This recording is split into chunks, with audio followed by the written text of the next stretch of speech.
Jane Eyre by Charlotte Brontë. Chapter 24. As I rose and dressed, I thought over what had happened, and wondered if it were a dream. I could not be certain of the reality till I had seen Mr. Rochester again, and heard him renew his words of love and promise. While arranging my hair, I looked at my face in the glass, and felt it was no longer plain. There was hope in its aspect and life in its color, and my eyes seemed as if they had beheld the fount of fruition, and borrowed beams from the lustrous ripple. I had often been unwilling to look at my master, because I feared he could not be pleased at my look, but I was sure I might lift my face to his now, and not cool his affection by its expression.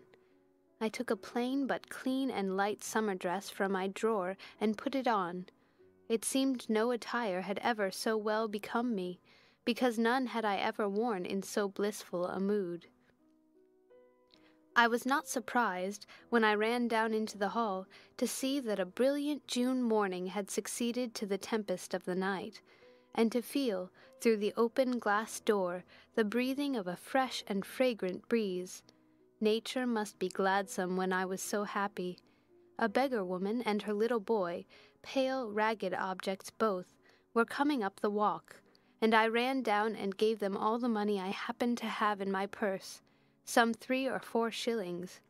Good or bad, they must partake of my jubilee.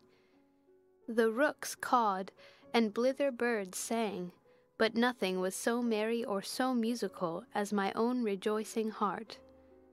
Mrs. Fairfax surprised me by looking out of the window with a sad countenance, and saying gravely, "Miss Eyre, will you come to breakfast?"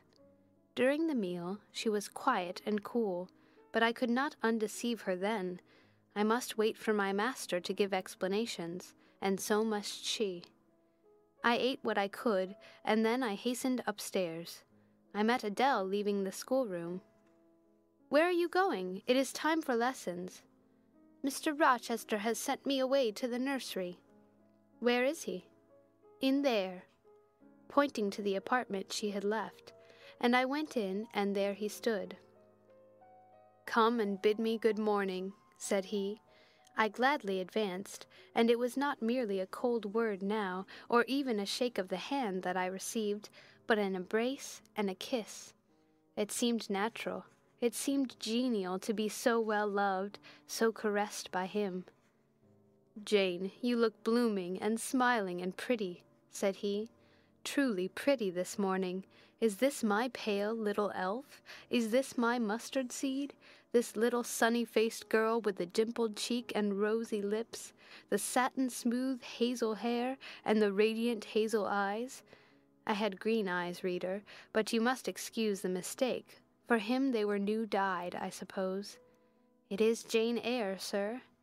Soon to be Jane Rochester," he added.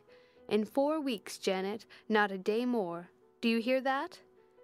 I did, and I could not quite comprehend it. It made me giddy. The feeling the announcement sent through me was something stronger than was consistent with joy, something that smote and stunned. It was, I think, almost fear. "You blushed, and now you are white, Jane. What is that for?" "Because you gave me a new name, Jane Rochester, and it seems so strange."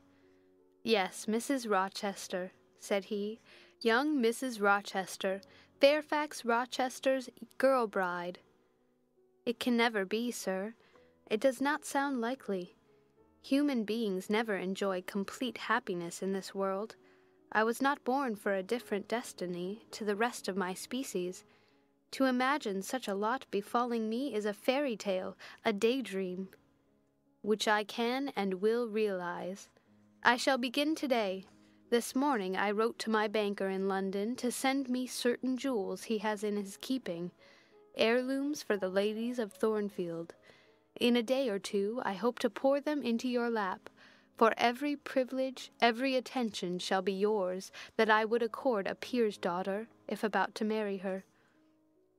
"Oh, sir, never rain jewels. I don't like to hear them spoken of. Jewels for Jane Eyre sounds unnatural and strange. I would rather not have them. I will myself put the diamond chain round your neck, and the circlet on your forehead, which it will become, for nature, at least, has stamped her patent of nobility on this brow, Jane, and I will clasp the bracelets on these fine wrists, and load these fairy-like fingers with rings. No, no, sir! Think of other subjects, and speak of other things, and in another strain. Don't address me as if I were a beauty. I am your plain Quakerish governess. You are a beauty in my eyes, and a beauty just after the desire of my heart, delicate and aerial. Puny and insignificant, you mean, or you are sneering. For God's sake, don't be ironical. I will make the world acknowledge you a beauty too, he went on, while I really became uneasy at the strain he had adopted, because I felt he was either deluding himself or trying to delude me. I will attire my Jane in satin and lace, and she shall have roses in her hair, and I will cover the head I love best with a priceless veil. And then you won't know me, sir, and I shall not be your Jane Eyre any longer, but an ape in a harlequin's jacket, a jay in borrowed plumes. I would as soon see you, Mr. Rochester, tricked out in stage trappings, as myself clad in a court lady's robe. And I don't call you handsome, sir, though I love you most dearly, far too dearly to flatter you. Don't flatter me. He pursued his theme, however, without noticing my deprecation. This very day I shall take you in the carriage to Millcote, and you must choose some dresses for yourself. I told you we shall be married in 4 weeks.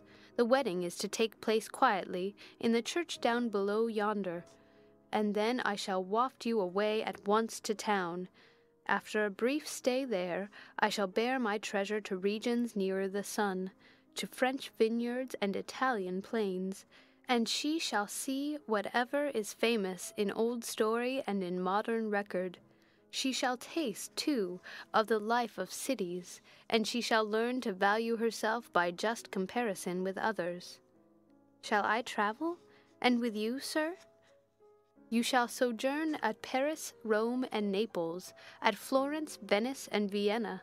All the ground I have wandered over shall be retrodden by you. Wherever I stamped my hoof, your sylph's foot shall step also. 10 years since I flew through Europe half mad, with disgust, hate, and rage as my companions. Now I shall revisit it healed and cleansed, with a very angel as my comforter. I laughed at him as he said this. I am not an angel, I asserted, and I will not be one till I die. I will be myself. Mr. Rochester, you must neither expect nor exact anything celestial of me, for you will not get it, any more than I shall get it of you, which I do not at all anticipate. What do you anticipate of me? For a little while you will perhaps be as you are now, a very little while, and then you will turn cool, and then you will be capricious, and then you will be stern, and I shall have much ado to please you. But when you get well used to me, you will perhaps like me again. Like me, I say, not love me. I suppose your love will effervesce in 6 months or less. I have observed in books written by men that period assigned as the farthest to which a husband's ardor extends. Yet, after all, as a friend and companion, I hope never to become quite distasteful to my dear master. Distasteful! And like you again. I think I shall like you again and yet again, and I will make you confess I do not only like, but love you, with truth, fervor, constancy. Yet are you not capricious, sir? To women who please me only by their faces, I am the very devil when I find out they have neither souls nor hearts, when they open to me a perspective of flatness, triviality, and perhaps imbecility, coarseness, and ill temper. But to the clear eye and eloquent tongue, to the soul made of fire and the character that bends but does not break, at once supple and stable, tractable and consistent, I am ever tender and true. Had you ever experience of such a character, sir? Did you ever love such a one? I love it now. But before me, if I indeed in any respect come up to your difficult standard, I never met your likeness, Jane. You please me, and you master me. You seem to submit, and I like the sense of pliancy you impart. And while I am twining the soft silken skein round my finger, it sends a thrill up my arm to my heart. I am influenced, conquered, and the influence is sweeter than I can express, and the conquest I undergo has a witchery beyond any triumph I can win. Why do you smile, Jane? What does that inexplicable, that uncanny turn of countenance mean? I was thinking, sir, you will excuse the idea, it was involuntary. I was thinking of Hercules and Samson with their charmers. You were, you little elfish— Hush, sir! You don't talk very wisely just now, any more than those gentlemen acted very wisely. However, had they been married, they would no doubt, by their severity as husbands, have made up for their softness as suitors, and so will you, I fear. I wonder how you will answer me a year hence, should I ask a favor it does not suit your convenience or pleasure to grant. Ask me something now, Jane, the least thing. I desire to be entreated. Indeed I will, sir. I have my petition all ready. Speak, but if you look up and smile with that countenance, I shall swear concession before I know to what, and that will make a fool of me. Not at all, sir. I ask only this. Don't send for the jewels, and don't crown me with roses.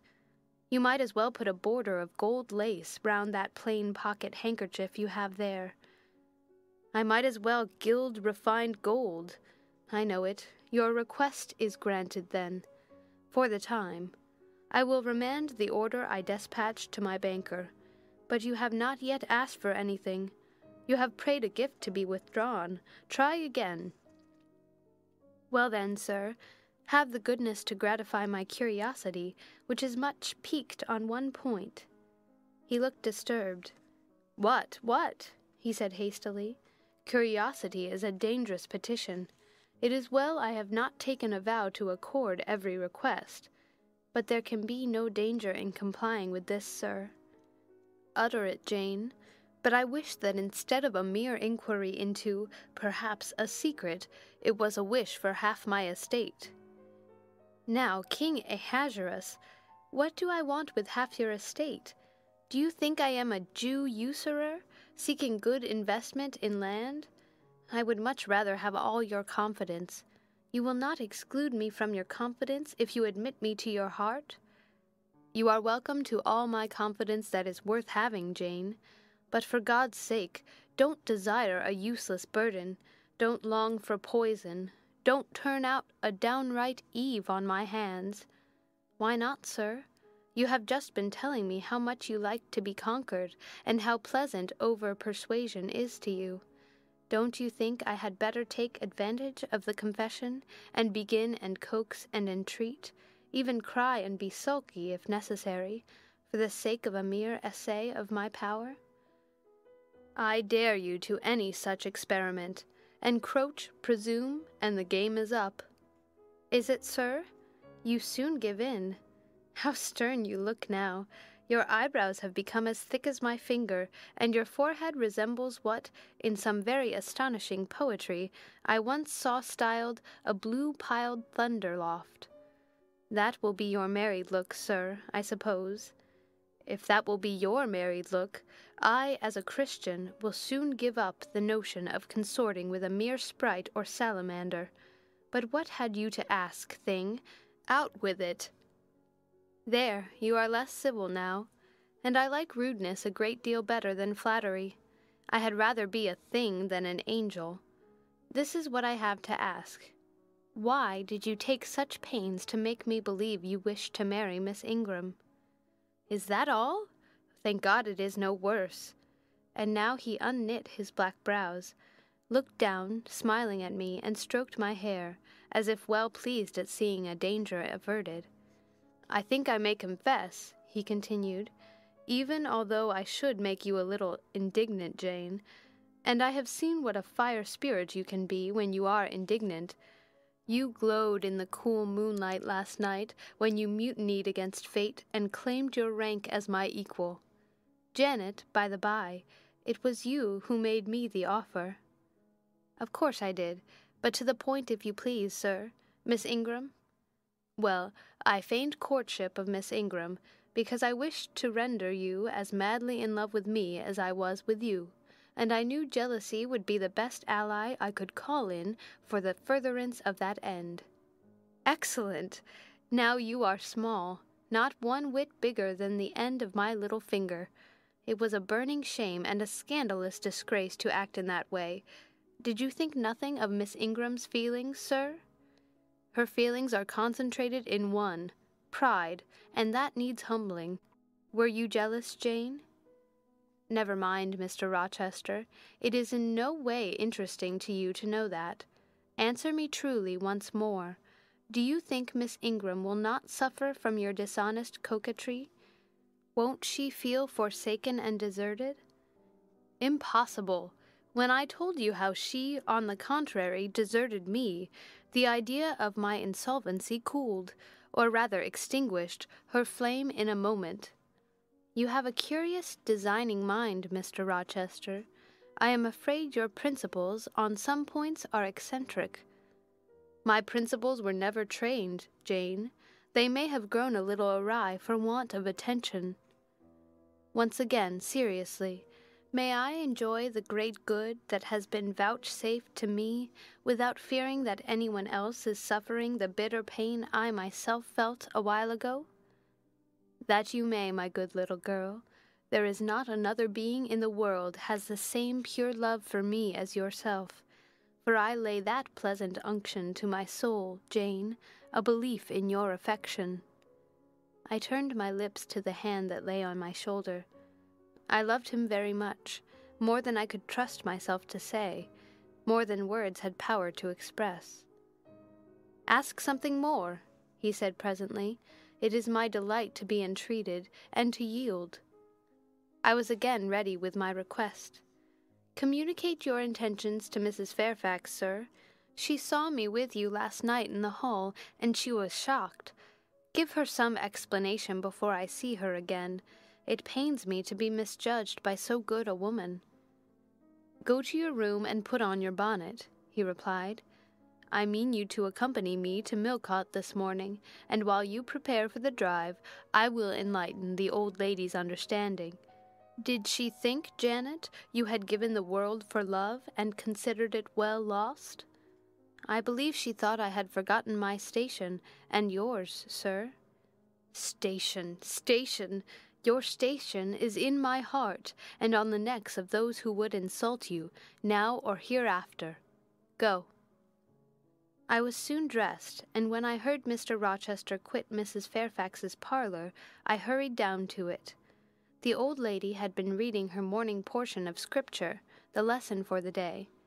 Her Bible lay open before her, and her spectacles were upon it.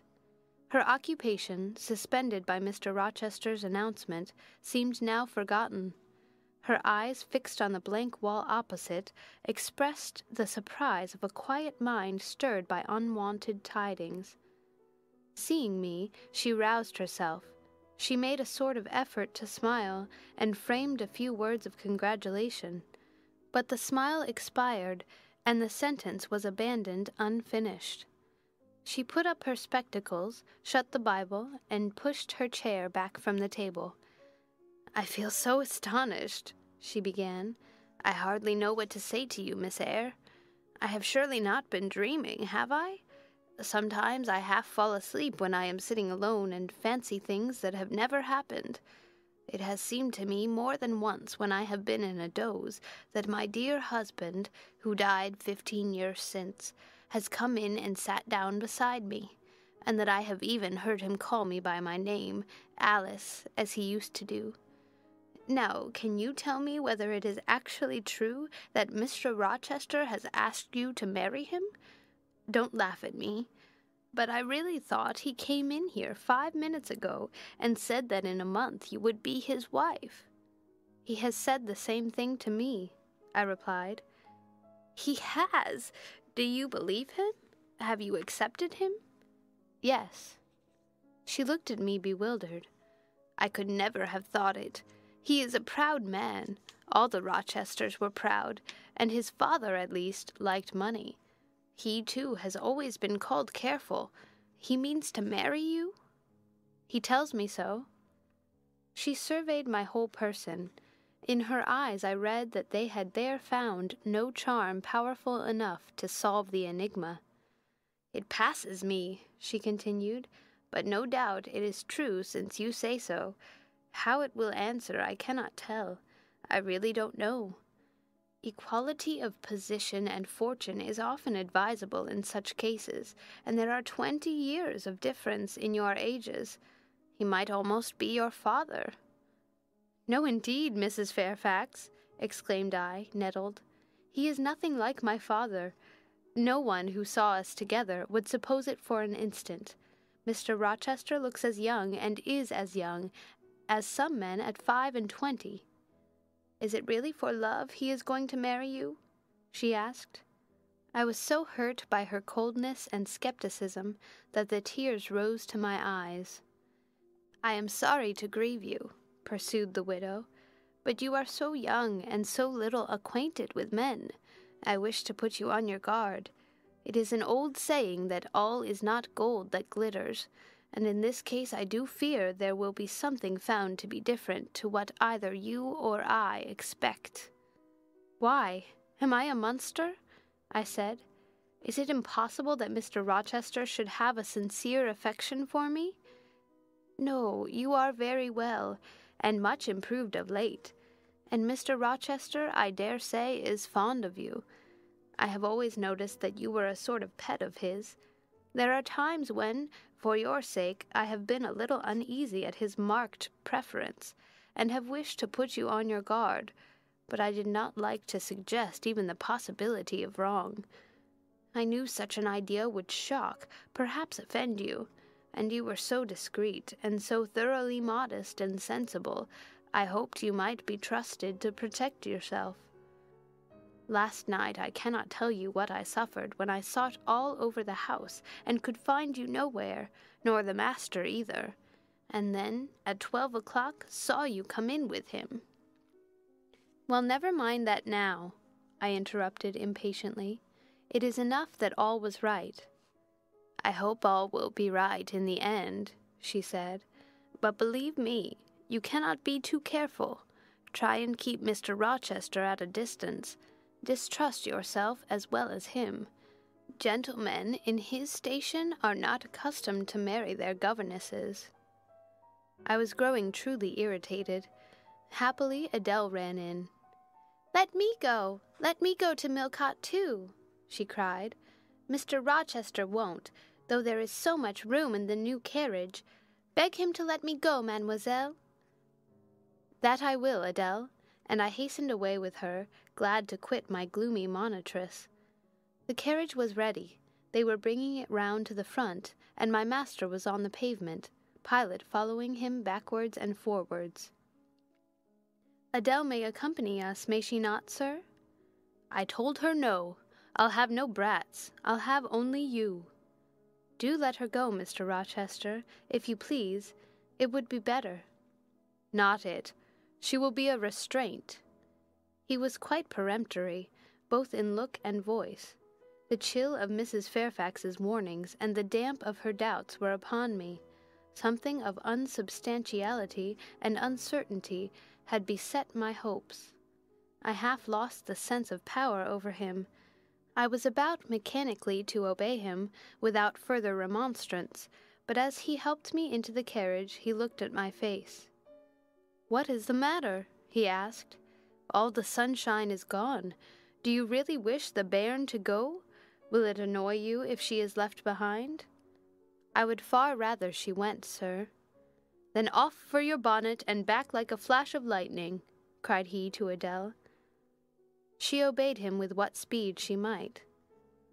"After all, a single morning's interruption will not matter much," said he. "When I mean shortly to claim you, your thoughts, conversation, and company for life. Adele, when lifted in, commenced kissing me by way of expressing her gratitude for my intercession. She was instantly stowed away into a corner on the other side of him. She then peeped round to where I sat. So stern a neighbor was too restrictive. To him, in his present fractious mood, she dared whisper no observations, nor ask of him any information. "Let her come to me," I entreated. "She will, perhaps, trouble you, sir. There is plenty of room on this side." He handed her over as if she had been a lapdog. "I'll send her to school yet," he said, but now he was smiling. Adele heard him, and asked if she was to go to school sans mademoiselle. "Yes," he replied, "absolutely sans mademoiselle. For I am to take mademoiselle to the moon, and there I shall seek a cave in one of the white valleys among the volcano tops, and mademoiselle shall live with me there, and only me." "She will have nothing to eat. You will starve her," observed Adele. "I shall gather manna for her morning and night. The plains and hillsides in the moon are bleached with manna, Adele." "She will want to warm herself. What will she do for a fire?" "Fire rises out of the lunar mountains. When she is cold, I'll carry her up to a peak and lay her down on the edge of a crater." "Oh, qu'elle sera mal, peu confortable. And her clothes, they will wear out. How can she get new ones?" Mr. Rochester professed to be puzzled. Said he. "What would you do, Adele? Cudgel your brains for an expedient. How would a white or a pink cloud answer for a gown, do you think? And one could cut a pretty enough scarf out of a rainbow." "She is far better as she is," concluded Adele, after musing some time. "Besides, she would get tired of living with only you in the moon. If I were mademoiselle, I would never consent to go with you." "She has consented. She has pledged her word." "But you can't get her there. There is no road to the moon. It is all air, and neither you nor she can fly." "Adele, look at that field." We were now outside Thornfield gates, and bowling lightly along the smooth road to Millcote, where the dust was well laid by the thunderstorm, and where the low hedges and lofty timber trees on each side glistened green and rain-refreshed. "In that field, Adele, I was walking late one evening about a fortnight since, the evening of the day you helped me to make hay in the orchard meadows, and, as I was tired with raking swaths, I sat down to rest me on a stile, and there I took out a little book and a pencil, and began to write about a misfortune that befell me long ago, and a wish I had for happy days to come. I was writing away very fast, though daylight was fading from the leaf, when something came up the path and stopped 2 yards off me. I looked at it. It was a little thing with a veil of gossamer on its head. I beckoned it to come near me. It stood soon at my knee. I never spoke to it, and it never spoke to me in words, but I read its eyes, and it read mine, and our speechless colloquy was to this effect. It was a fairy, and come from Elfland, it said, and its errand was to make me happy. I must go with it out of the common world to a lonely place, such as the moon, for instance, and it nodded its head towards her horn, rising over Hay Hill. It told me of the alabaster cave and silver vale where we might live. I said I should like to go, but reminded it, as you did me, that I had no wings to fly. "Oh," returned the fairy, "that does not signify. Here is a talisman will remove all difficulties." And she held out a pretty gold ring. "Put it," she said, "on the 4th finger of my left hand, and I am yours, and you are mine, and we shall leave earth and make our own heaven yonder." She nodded again at the moon. "The ring, Adele, is in my breeches pocket, under the disguise of a sovereign, but I mean soon to change it to a ring again." "But what has mademoiselle to do with it? I don't care for the fairy. You said it was mademoiselle you would take to the moon." "Mademoiselle is a fairy," he said, whispering mysteriously, whereupon I told her not to mind his badinage, and she, on her part, evinced a fund of genuine French scepticism, denominating Mr. Rochester un vrai menteur, and assuring him that she made no account whatever of his contes de filles, and that du reste il n'y avait pas de filles, et quand même il y en avait. She was sure they would never appear to him, nor ever give him rings, or offer to live with him in the moon. The hour spent at Millcote was a somewhat harassing one to me. Mr. Rochester obliged me to go to a certain silk warehouse. There I was ordered to choose 6 dresses. I hated the business. I begged leave to defer it.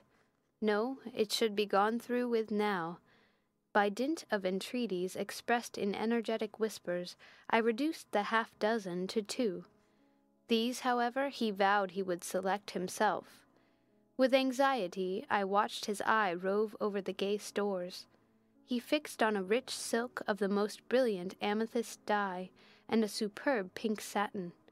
I told him in a new series of whispers that he might as well buy me a gold gown and a silver bonnet at once. I should certainly never venture to wear his choice. With infinite difficulty, for he was stubborn as a stone, I persuaded him to make an exchange in favor of a sober black satin and a pearl-gray silk. It might pass for the present, he said, but he would yet see me glittering like a parterre. Glad was I to get him out of the silk warehouse, and then out of a jeweller's shop. The more he bought me, the more my cheek burned with a sense of annoyance and degradation. As we re-entered the carriage, and I sat back feverish and fagged, I remember what, in the hurry of events, dark and bright, I had wholly forgotten: the letter of my uncle, Jane Eyre, to Mrs. Reed, his intention to adopt me and make me his legatee. It would indeed be a relief, I thought, if I had ever so small an independency. I never can bear being dressed like a doll by Mr. Rochester, or sitting like a second Danae, with the golden shower falling daily round me. I will write to Madeira the moment I get home, and tell my Uncle John I am going to be married, and to whom. If I had but a prospect of one day bringing Mr. Rochester an accession of fortune, I could better endure to be kept by him now. And somewhat relieved by this idea, which I failed not to execute that day, I ventured once more to meet my master's and lover's eye, which most pertinaciously sought mine, though I averted both face and gaze. He smiled, and I thought his smile was such as a sultan might, in a blissful and fond moment, bestow on a slave his gold and gems had enriched. I crushed his hand, which was ever hunting mine, vigorously, and thrust it back to him, red with the passionate pressure. "You need not look in that way," I said. "If you do, I'll wear nothing but my old Lowood frocks to the end of the chapter. I'll be married in this lilac gingham. You may make a dressing-gown for yourself out of the pearl-gray silk, and an infinite series of waistcoats out of the black satin." He chuckled. He rubbed his hands. "Oh, it is rich to see and hear her," he exclaimed. "Is she original? Is she piquant? I would not exchange this one little English girl for the Grand Turk's whole seraglio, gazelle eyes, auriforms, and all." The Eastern allusion bit me again. "I'll not stand you an inch in the stead of a seraglio," I said, "so don't consider me an equivalent for one. If you have a fancy for anything in that line, away with you, sir, to the bazaars of Stamboul, without delay, and lay out in extensive slave purchases some of that spare cash you seem at a loss to spend satisfactorily here." "And what will you do, Janet, while I am bargaining for so many tons of flesh and such an assortment of black eyes?" "I'll be preparing myself to go out as a missionary, to preach liberty to them that are enslaved, your harem inmates amongst the rest. I'll get admitted there, and I'll stir up mutiny, and you, three-tailed bashaw as you are, sir, shall in a trice find yourself fettered amongst our hands. nor will I, for one, consent to cut your bonds till you have signed a charter, the most liberal that despot ever yet conferred. I would consent to be at your mercy, Jane. I would have no mercy, Mr. Rochester, if you supplicated for it with an eye like that. While you looked so, I should be certain that whatever charter you might grant under coercion, your first act, when released, would be to violate its conditions. Why, Jane, what would you have? I fear you will compel me to go through a private marriage ceremony besides that performed at the altar. You will stipulate, I see, for peculiar terms. What will they be? I only want an easy mind, sir, not crushed by crowded obligations. Do you remember what you said of Céline Varens, of the diamonds, the cashmeres you gave her? I will not be your English Céline Varens. I shall continue to act as Adèle's governess. By that I shall earn my board and lodging, and £30 a year besides. I'll furnish my own wardrobe out of that money, and you shall give me nothing but— Well, but what? Your regard, and if I give you mine in return, that debt will be quit. Well, for cool native impudence and pure innate pride you haven't your equal, said he. We were now approaching Thornfield.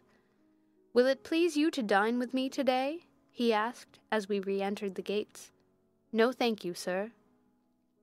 And what for, no thank you, if one may inquire? I never have dined with you, sir, and I see no reason why I should now, till what? You delight in half-phrases. Till I can't help it. Do you suppose I eat like an ogre or a ghoul, that you dread being the companion of my repast? I have formed no supposition on the subject, sir, but I want to go on as usual for another month. You will give up your governessing slavery at once. Indeed, begging your pardon, sir, I shall not. I shall just go on with it as usual. I shall keep out of your way all day, as I have been accustomed to do. You may send for me in the evening, when you feel disposed to see me, and I'll come then, but at no other time. I want a smoke, Jane, or a pinch of snuff, to comfort me under all this. Pour me donner une contenance, as Adèle would say, and unfortunately I have neither my cigar-case nor my snuff-box. But listen, whisper. It is your time now, little tyrant, but it will be mine presently, and when once I have fairly seized you, to have and to hold, I'll just, figuratively speaking, attach you to a chain like this, touching his watch-guard. Yes, bonny wee thing, I'll wear you in my bosom, lest my jewel I should tine. He said this as he helped me to alight from the carriage, and while he afterwards lifted out Adèle, I entered the house and made good my retreat upstairs. He duly summoned me to his presence in the evening. I had prepared an occupation for him, for I was determined not to spend the whole time in a tete-a-tete conversation. I remembered his fine voice. I knew he liked to sing. Good singers generally do. I was no vocalist myself, and, in his fastidious judgment, no musician either. But I delighted in listening when the performance was good. No sooner had twilight, that hour of romance, began to lower her blue and starry banner over the lattice, than I rose, opened the piano, and entreated him, for the love of heaven, to give me a song. He said I was a capricious witch, and that he would rather sing another time, but I averred that no time was like the present. Did I like his voice? He asked. Very much. I was not fond of pampering that susceptible vanity of his, but for once, and from motives of expediency, I would e'en soothe and stimulate it. Then, Jane, you must play the accompaniment. Very well, sir, I will try. I did try, but was presently swept off the stool and denominated a little bungler. Being pushed unceremoniously to one side, which was precisely what I wished, he usurped my place and proceeded to accompany himself, for he could play as well as sing. I hied me to the window recess, And while I sat there and looked out on the still trees and dim lawn, to a sweet air was sung in mellow tones the following strain. The truest love that ever heart felt at its kindled core did through each vein, in quickened start, the tide of being pour.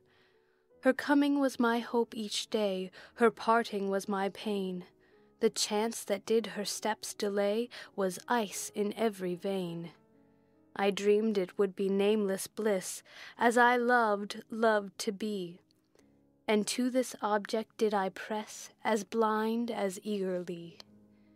But wide as pathless was the space that lay our lives between, and dangerous as the foamy race of ocean surges green, and haunted as a robber path through wilderness or wood, for might and right and woe and wrath between our spirits stood. I dangers dared, I hindrance scorned, I omens did defy. Whatever menaced, harassed, warned, I passed impetuous by. On sped my rainbow, fast as light, I flew as in a dream, for glorious rose upon my sight that child of shower and gleam. Still bright on clouds of suffering dim shines that soft solemn joy, nor care I now how dense and grim disasters gather nigh. I care not in this moment sweet, though all I have rushed o'er should come on pinion strong and fleet, proclaiming vengeance sore.